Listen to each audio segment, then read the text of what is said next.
በስመ አብ ወወልድ ወመንፈስ ቅዱስ አሐዱ አምላክ አሜን። ሞቱን በሚመስል ሞት ከእርሱ ጋር ከተባበርን ትንሣኤውን በሚመስል ትንሣኤም ከእርሱ ጋር እንተባበራለን።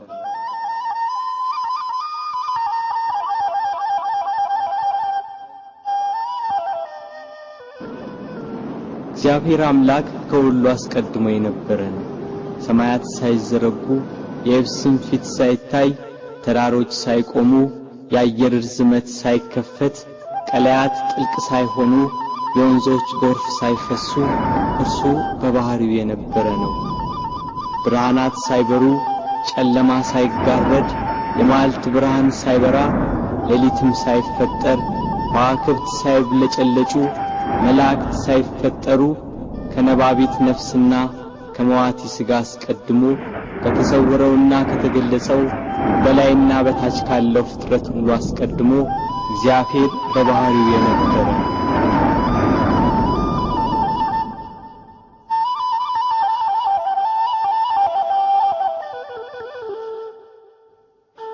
ፍጥረታቱን ግሩምና የተዋበ አድርጎ ፈጠረ።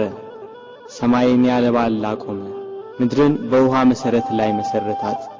በጠራው ሰማይ ላይ ምሽቱን በሚያደምቀው ጨረቃ የሚያበሩ ከዋክብትን ሰዓቷን ሳታዛንፍ በቀን በምስራቅ ወጥታ በምዕራብ የምትጠልቀው ፀሐይ ሰባቱን ሰማያት 22ቱን ስነ ፍጥረት በጥበብ የፈጠረ ጌታ ከዚህ ጥበቡ ይልቅ ሰው ሆኖ ሞቶ ዓለምን ያዳነበት ጥበቡ እጅግ ይልቃል ይላሉ አባቶች። ለምን የማይሞት ሞቷልና፣ ሞትን ድል ይነሳ ዘንድ ሞቷልና። ስለዚህ የማይሞት የእርሱን ሞቱን እናገራለን። ተሰቅሎ ድህነትን ሰጠን፣ በሞቱም ሙታንን ሁሉ አዳነ። ሕይወት አዳኝ ሲሆን እርሱ በሥጋው መከራን ተቀበለ። ገንዘቡ እንደሆነ አድርጎ የሥጋ የነፍስን መከራ ተቀበለ። ሞት ገንዘቡ እንደሆነ እስኪነገርለት ድረስ ደርሶ አንድ እርሱ ብቻውን ስለ ሁሉ ሞተ። ከሰማይ በታች ያሉትን በደሙ ያድናቸው ዘንድ ሞተ። በምድር ላይ ያለውን ሁሉ ለእግዚአብሔር አብ ወገን ያደርግ ዘንድ ይሽረው ዘንድ የማይሞት ሞተ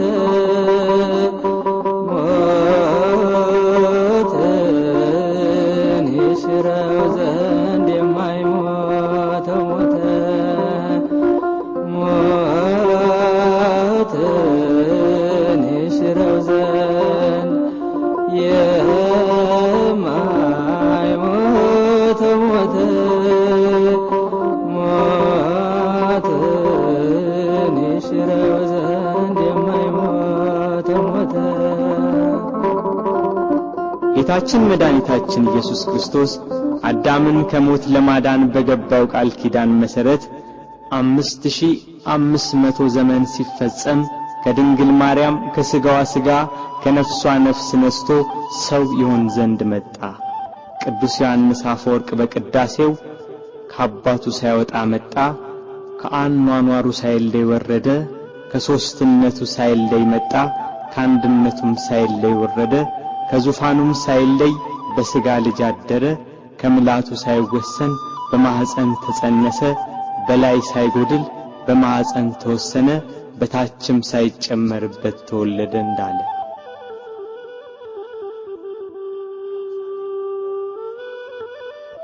ቃል ከሰማይ ወርዶ ከቅድስት ድንግል ማርያም በነሳው ሥጋ ሰው በሆነበት በዚያ ዘመን ኢየሩሳሌም በሮም ግዛት ስር ነበረች። የሮሜ መንግስት በዚህ ወቅት ከኢንግላንድ አንስቶ እስራኤልን ጨምሮ እስከ አረብ አገር ድረስ በወቅቱ የታወቀውን ዓለም ይገዛ ነበር። ሮም ገናና መንግስት በነበረችበት በዚያን ጊዜ ሮማውያን ልዩ የዜግነት መብት ነበራቸው።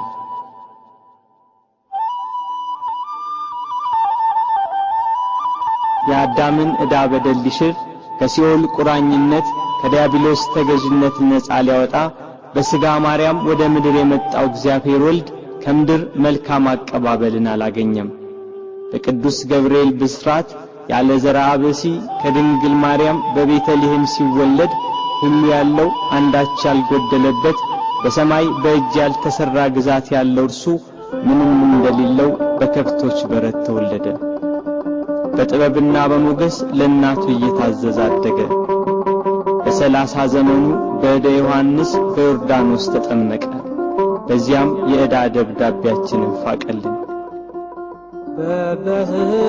በበህቅልከ በበህቅልከ በበህቅልከ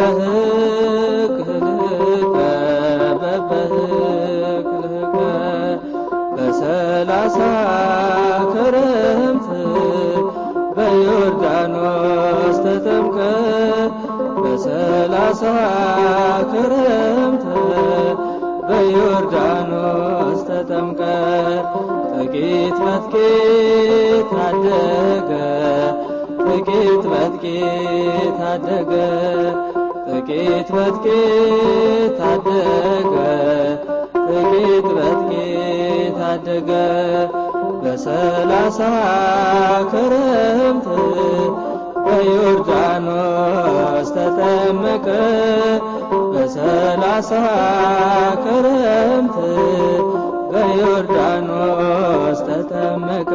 ወንጌልን እየሰበከ ድውያነ ሥጋን በታምራት ድውያነ ነፍስን በትምህርቱ ይፈውስ ነበር።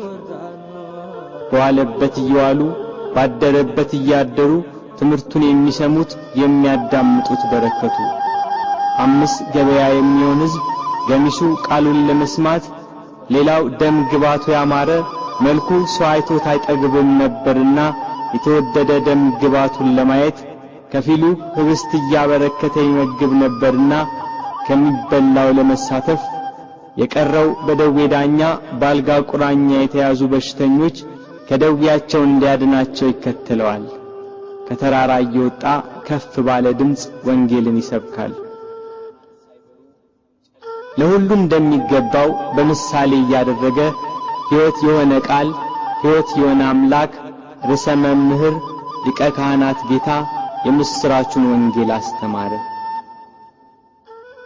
በሐዘን በመከራ ያሉ ሁሉ ቃሉን የሰሙ ታምራቱን የተመለከቱ ይጽናኑ ይደሰቱ ነበር። ላዘኑት መጽናናት፣ ለደከሙት ብርታት፣ ለወደቁት መነሳት፣ ለተቸገሩ ሁሉ ፈጥኖ ደራሽ በጎደለ የሚሞላ የበረከት አባት በዶኪማስ ሰርግ በቃና ገሊላ ከእናቱ ከመቤታችንና ከቅዱሳን ሐዋርያት ጋር ተገኘ። ውሃውን ወደ ወይን ጠጅ ለወጠ። እንጀራ አበርክቶ እስኪተርፍ መገባቸው። በውሃ ላይ እየተራመደ ተጓዘ። ነፋሳት ቃሉን እየሰሙ ተገዙለት። አጋንንት እየፈሩና እየተንቀጠቀጡ ሰገዱለት። ከብዙ ሰዎች ላይ ማራቃቸው። ድውያንን ፈወሳቸው። የሞቱትን አስነሳ። በሞቱ ሕይወትን ለሚሰጣት ጌታ ምድር ሞት ደገሰችለት። የተራቡትን ስላበላ የሕይወት ወንጌልን ሰብኮ በአዲስ ጎዳና መንገድን ስላቀናልን በጎ በማድረጉ ተሰቅሎ ይሞት ዘንድ ፈረደችበት።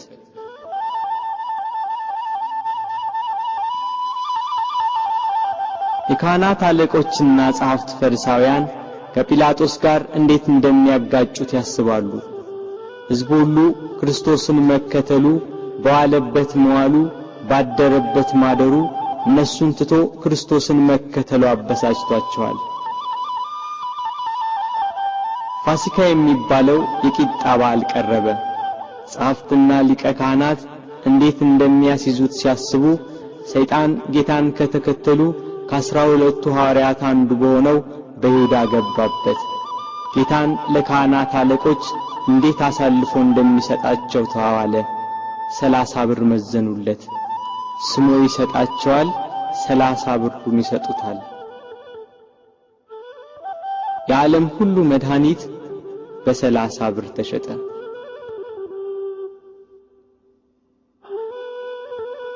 እንዳስለመደው ወደ ደብረ ዘይት ሄዶ በጌቴሴማኒ ባታክልት ስፍራ ሳለ ከ12 አንዱ ያስቆሮቱ ሰው ይሁዳ የተባለው ሐዋርያ የሚመራቸው ሰይፍና ጎመድ ያዙ የካህናት አለቆችና ጸሐፍት ሌሎች ብዙ ሰዎች ወደ እነርሱ ገሰገሱ። የምስመው እርሱ ነው፣ ያዙት፣ ተጠንቅቃችሁ ውሰዱት ብሏቸው ነበርና ወደ ጌታ ቀርቦ ሳመው። መምህር ቸር ውለሃል ብሎ አቀፈው። አይሁድ ተረባርበው ያዙት። ይሄ ለአይሁድ ከይሁዳ የተሰጠ ምልክት ነበር። ቅዱስ ዮሐንስ አፈወርቅ በቅዳሴው ድርሰቱ ሁሉን ያዘውን ያዙት፣ ሁሉን የሚገዛውን አሰሩት፣ የሕያው የአምላክ ልጅ አሰሩት፣ በቁጣ ጎተቱት፣ በፍቅር ተከተላቸው እንዳለ ከሐዋርያት ለይተው ያዙት። ያቺ ምሽት የመከራው ጅማሬ ሆነች።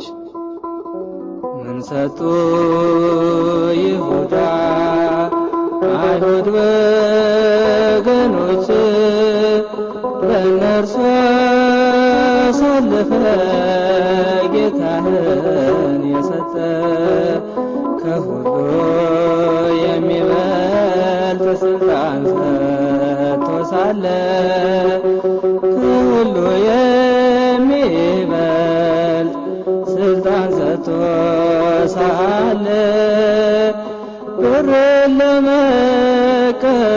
ለመቀበል ልብ ተታለለ፣ ልብ ተታለለ። ምን ሰጡ ይሁዳ ሥጋዬን ቆርሼ ደሜን አፍስሼ መስዋዕት ሆኜ አድንሃለሁ ብሎ ቃል ኪዳን የገባለት ጌታ ሞትን ያጠፋ ዘንድ የሞትን መውጊያ ይሰብር ዘንድ ለመታረድ እንደሚነዳ በሚሸልቱት ፊት እንደማይናገር እንደ የዋህ በግ በኋላቸው እየተከተሉ ጎተቱት።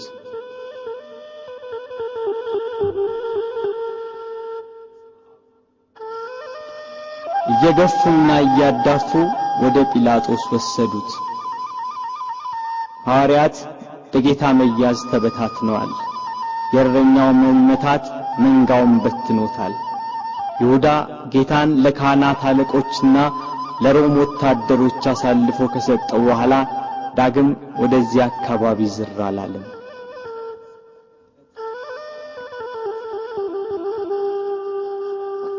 ድንግል ማርያም የፋሲካን በዓል ማክበርን ስታስብ የልጇን መያዝ ሰማች። ልጇ መከራ ወደሚቀበልበት አይሁድ ግፍ ወደሚፈጽሙበት ወደ ኢየሩሳሌም እንዲወስዷት ከሐዋርያት አንዱን ፈለገች። አይሁድን ስለፈሩ ሁሉም ጥለዋት ሸሽተዋል። ከጴጥሮስ ጋር ለመሄድ ጴጥሮስን ፈለገች። እሱስ የካህናት አለቆችን ስለፈራ ልጅሽን አላውቀውም ብሎ ሸሽቶ ተደብቋል አሏት።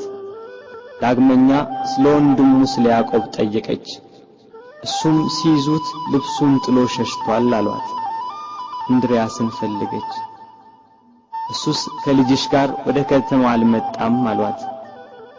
ቶማስም እንዲሁ ሸሽቷል። በርተሎሜዎስን ጠየቀች። ከሁሉ አስቀድሞ ሸሽቷል አሏት። ፊልጶስን ጠየቀች። እሱስ አንድ ጊዜም አልታየም አሏት። ማቴዎስን ጠየቀች። እሱማ ግብር ተቀባይ ስለነበር ከሁሉ ይልቅ ፈርቶ ተሸሽጓል አሏት። ሁሉንም አንድ በአንድ ጠየቀች። ከእርሱ ጋር ወደ ቀራንዮ ከሄደ ከዮሐንስ በቀር አንድም አላገኘችም። እያለቀሰችና እያነባች ወደ ቀራንዮ ገሰገሰች። ሁሉም ፈርተው ተሸሽገዋል። አንድስ እንኳን አብሮት የሚሆነው መከራውን የሚጋራው ባለመኖሩ እኒያ ጸሐፍትና የካህናት አለቆች ይግባኝ ብሎ የሚጠይቃቸው፣ ተው ብሎ የሚከለክላቸው፣ በቃችሁ ብሎ የሚያግዳቸው ባለመኖሩ በመድኃኔ ዓለም ላይ መከራና ስቃይ ያበዙበት።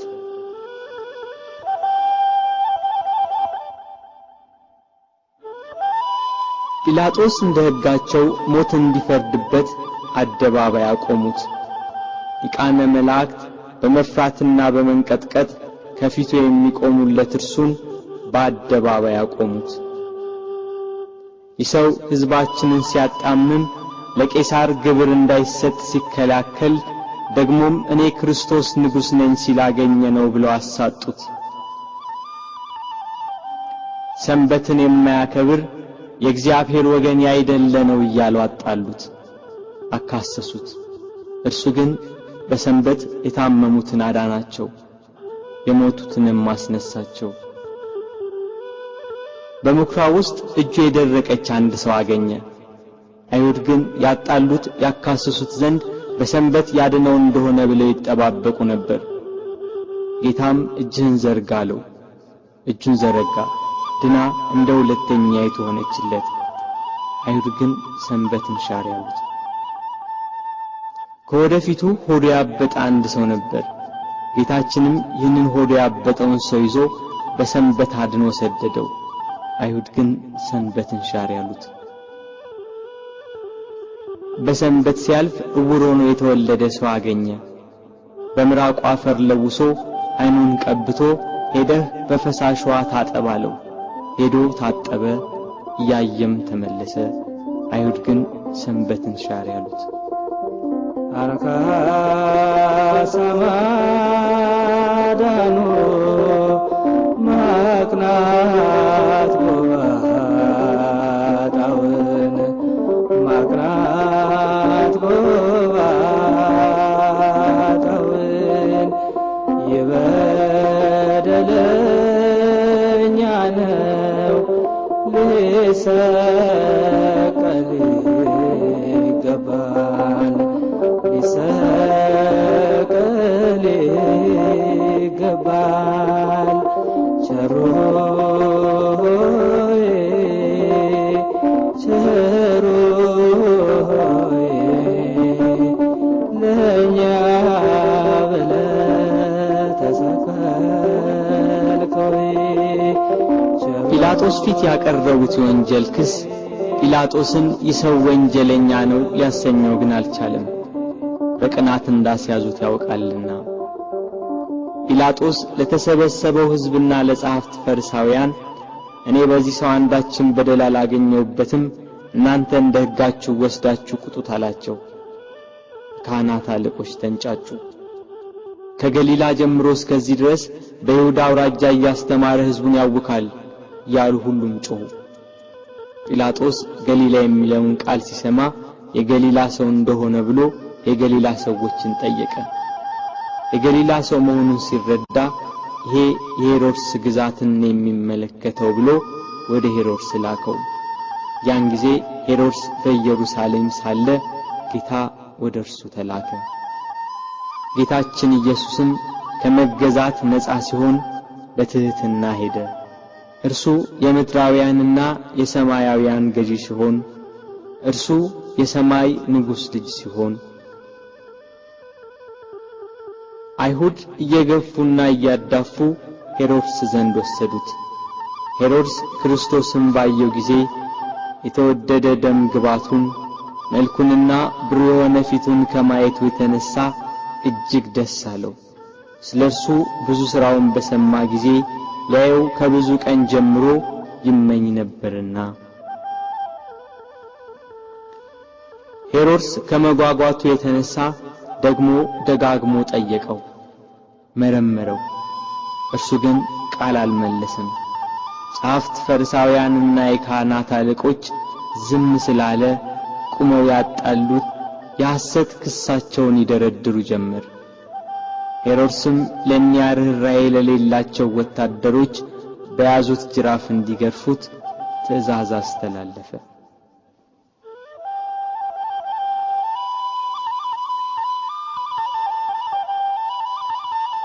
በእርሱ ግርፋት የአዳምን ግርፋት ሊያስወግድ በሄሮድስ ትእዛዝ ብዙ ተገረፈ። ሥጋው እየተቆራረጠ ደሙ እንደ ውሃ ወደ ምድር ፈሰሰ። ኢየሩሳሌምን የሚገዛት ሄሮድስም ጌታ ኢየሱስን አቃለለው። ይህ ሰው ሞት ይገባዋል ብሎ መልሶ ወደ ጲላጦስ ላከው። በዚያች በመከራው ቀን የፍቅር የእርቅ የይቅርታ ቀን ኃጢአት የሚያስተሰርይባት ቀን የሕይወትና የድነት ቀን ናትና ከቀድሞ ጀምሮ ጸብና ክርክር የነበራቸው ጲላጦስና ሄሮድስ ያን ጊዜ ተፋቀሩ።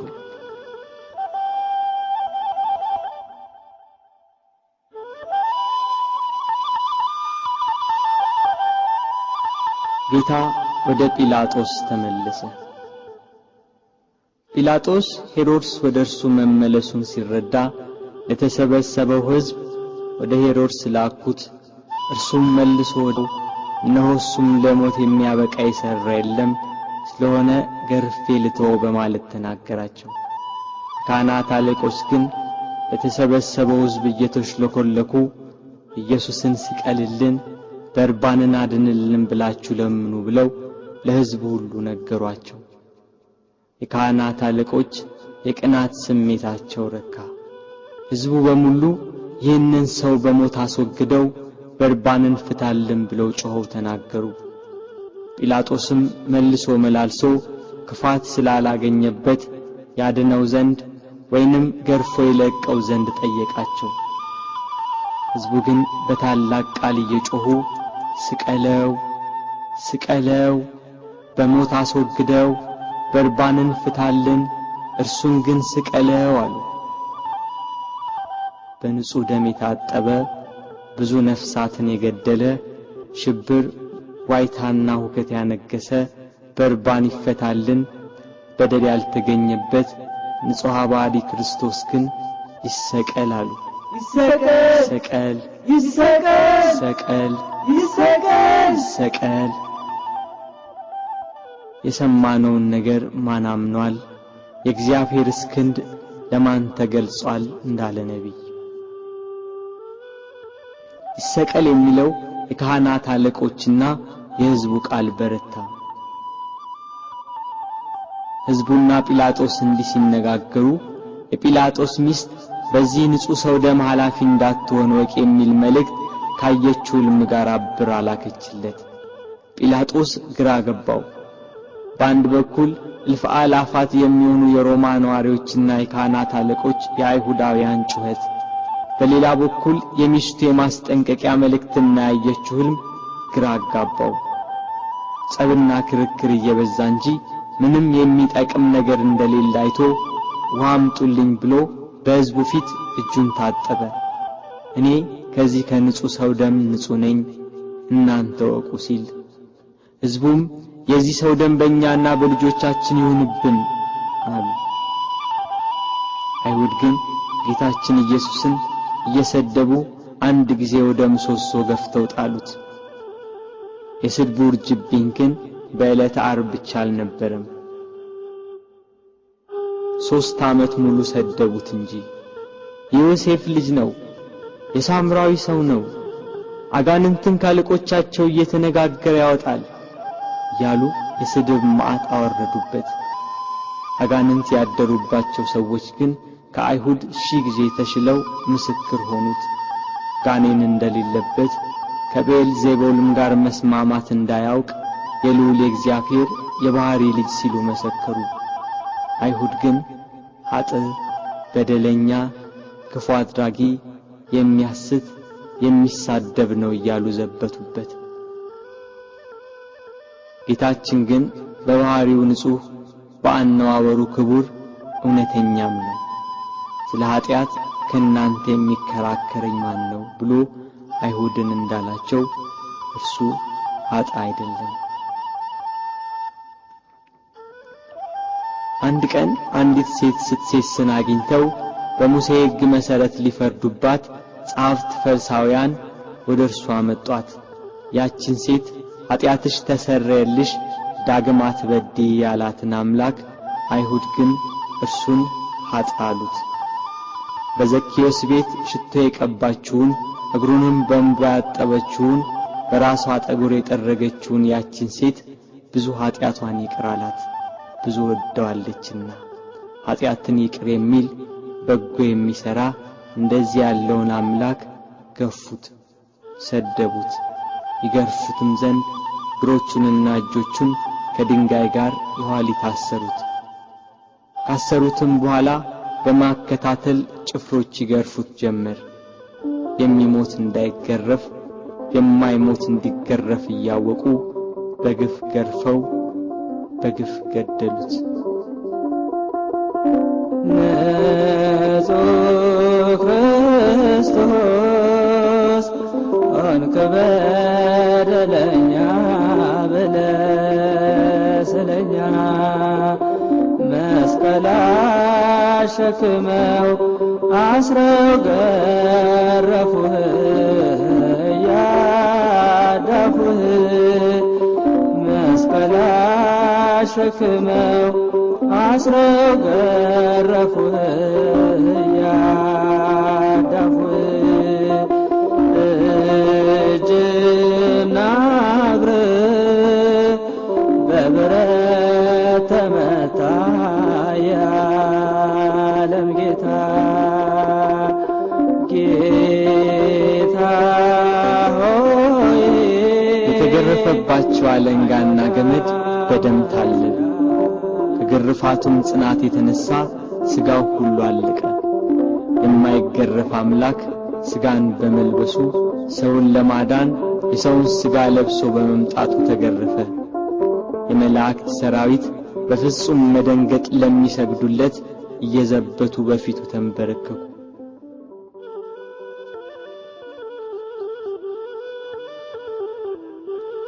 ቅዱስ ዮሐንስ አፈወርቅ በቅዳሴ ድርሰቱ የጌታ ትሕትናና ዝምታ ቢገርመው ይህን ያህል ትሕትና እንደምን ያለ ትሕትና ነው! ይህን ያህል ትዕግስት እንደምን ያለ ትዕግስት ነው! ይህን ያህል ዝምታ እንደምን ያለ ዝምታ ነው! ይህን ያህል ቸርነት እንደምን ያለ ቸርነት ነው! ይህን ያህል ሰውን ማፍቀር እንደምን ያለ ፍቅር ነው! ክርስቶስ በመገረፉ ሰውን ሁሉ ከተገረፈበት ኃጢአትና ፍዳ ዳነ። ስለ ልጆቹና ስለ አዳም መገረፍና መታሰርን ከፈለ።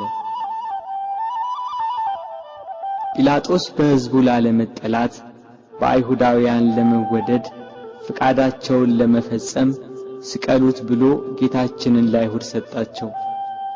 አይሁድና ጭፍሮቻቸው ጌታን ወደ ፍርድ አደባባይ ወስደው አንድ ወጥ የሆነችውን ልብስ ገፈፉና ቀይ ግምጃ ለበሱት።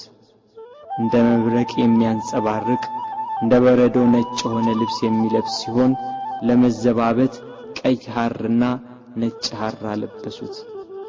ለኪሩቤል የመብረቅ ልብስ ለሱራፌል ግርማ ያለ ልብስ የሚያለብሳቸው እሱን ቀይ ግምጃ ለበሱት። በሳት በተጋረደ ዙፋን ላይ የሚቀመጥ እሱን በመዘባበቻ መቀመጫ ላይ ያስቀመጡት። ከዘንባባና ከሾህ ጋር የታተቱ በመርፌ አምሳል የተሰሩ 50 ሾኮች ያሉበት የመገዳደሪያ አክሊል አቀዳጁት። እኒህ ሾኮቹ እስከ ራሱ አጥንት ድረስ ገቡ። የሕይወት መገኛ እርሱን የሾህ አክሊል አቀዳጁት። መላእክትን የብርሃን ራስ ቁር የሚያቀዳጃቸውን የነገስታት ገዢ የሚሆን እሱን የሾህ አክሊል አቀዳጁት። የሾህ አክሊል ደፍተህ ጎንህን ተወጋ አልፋ ኦሜጋ የሾህ አክሊል ደፍተህ ጎንህን ተወጋ አልፋ ኦሜጋ ጌታ ሆይ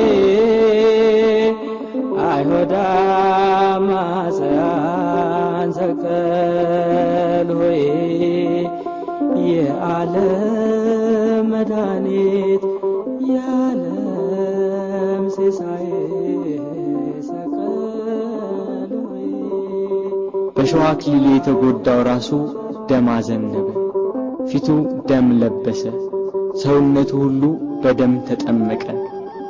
በቀኝ እጁ ዘንግ አስያዙት፣ ያሽሟጥጡ ከፊቱ እየወደቁ እጅ ነሱት።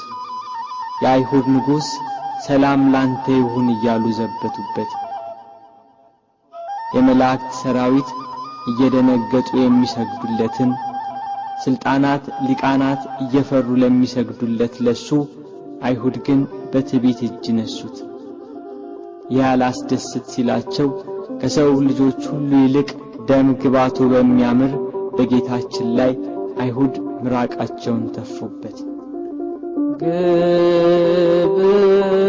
ግብዞች እንደራሳቸው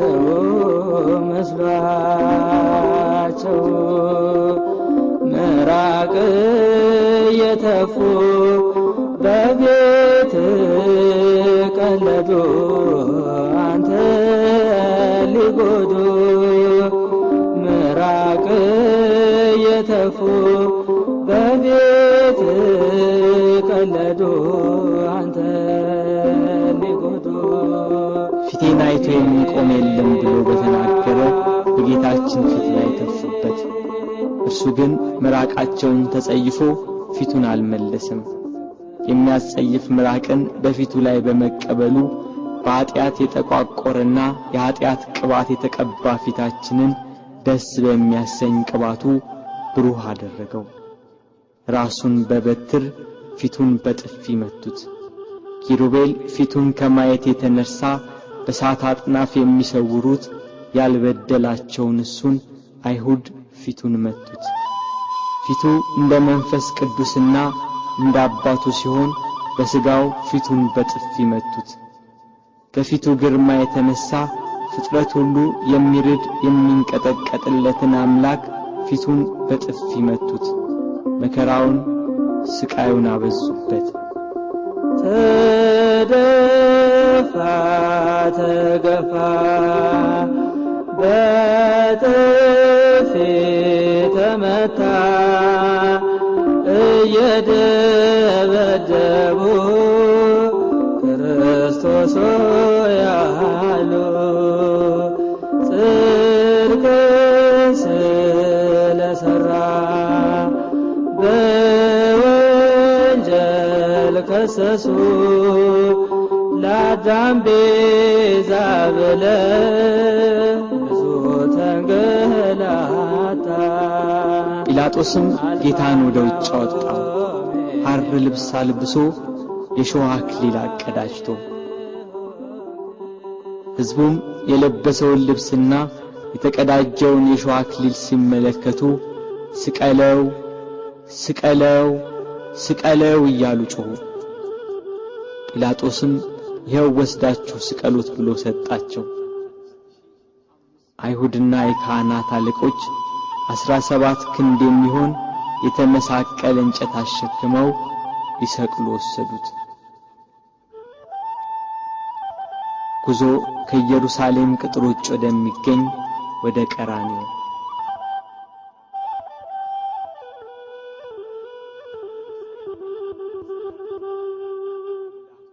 አብሮት ያለው የሕዝብ ብዛት እንዲህ በቀላል የሚገመት አይደለም። የጦር መሳሪያ ይዘው የተከተሉትም ጭፍሮች 580 ናቸው። ከነርሱም ጋር የተባበሩ ሌሎች ብዙ ሰዎች ነበሩ። መከራውን ስቃዩን የተመለከቱ የኢየሩሳሌም ሴቶች ደረት እየደቁ መሬት እየወደቁ ያለቅሱለት ነበር። እርሱ ግን እናንተ የኢየሩሳሌም ሴቶች ለኔ አታልቅሱ፣ ለራሳችሁና ለልጆቻችሁ አልቅሱ። መካን የሆኑ ያልወለደችም ማህፀን ያላጠቡም ጡቶች ኖዳን ክቡራን ናቸው የሚባልበት ወራት ይመጣል። በዚህ በእርጥብ እንጨት እንዲህ ያደረጉ ደረቅ ቢያገኙ እንዴት ይሆኑ?